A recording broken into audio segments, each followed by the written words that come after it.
Sa punto mong ito, alamin natin ang latest sa nagaganap na bakbakan ngayon ni WBO Flyweight Champion Brian Viloria at Omar Nino Romero mula sa Inares Center Sports Center sa Pasig. May ulot on the spot si Mark Zambrano. Mark? Yun, magandang balita nga para sa lahat ng boxing fans dito sa Pilipinas. Napanatili ni Brian the Hawaiian Punch Viloria yung kanyang WBO Flyweight title matapos yung talunin via TKO sa 9th round ng Island Assault 4 ang kanyang kalaban na si Omar Nino the Giant Killer Romero.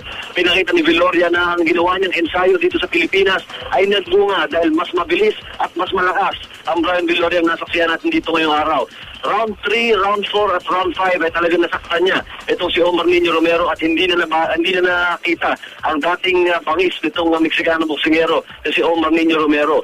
Kontrolado ni Brian Viloria ang buong laban mula sa Round 3 at pagdating ng Round 9, bandang 2-minute mark ng Round number 9, tinigil na ng referee ang laban dahil wala nang magawa. Itong si Omar Nino Romero laban sa mga kombinasyon na binato ni Brian Viloria sa mukha at sa katawan.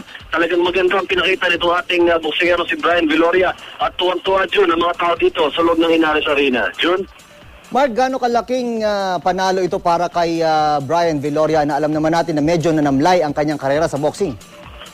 Alam mo, Jun, napakaganda nito dahil bukod sa pangalawang beses na niyang dinipensahan dito sa Pilipinas sa kanyang WBO Flyweight title, ito rin matatawag nating pagbangon muli nitong si Brian Viloria. Tulad na nabanggit mo kanina, maraming nagduda kung meron pa siyang kapabilidad na ibalik yung dati niyang sigla matapos na magkaroon ng sunod-sunod na pagkatalo noong mga nakaraang taon. Pero mula nung nanalo siya laban kay Miranda, laban kay Sigura at ngayon, laban dito kay Omar Nino Romero, masasabi natin na isa si Brian Viloria sa mga maabangan talaga natin. Hindi lang po si Manny Pacquiao ang maabangan natin dito, kundi pati ito, si Brian Viloria, Jun. At Mark, ang pinakamaganda, convincing yung naging panalo. Convincing talaga, Jun, mula round number 1, although nagpakita rin ng konting tapang at tuso. Etong si Omar Nino Romero, talagang kontrolado ni Brian Viloria itong buong laban. At tulad nga na nabanggit ko, munti kang pang ma-knockout at ma-knockdown no round 3, round 4 at round 5. Etong si Omar Nino Romero. Pero nakita lang natin yung talagang puso itong Mexicanong fighter na talaga namang ayaw magpatalo ito sa laban, Jun. Congrats. Maraming salamat, Mark Zambrano.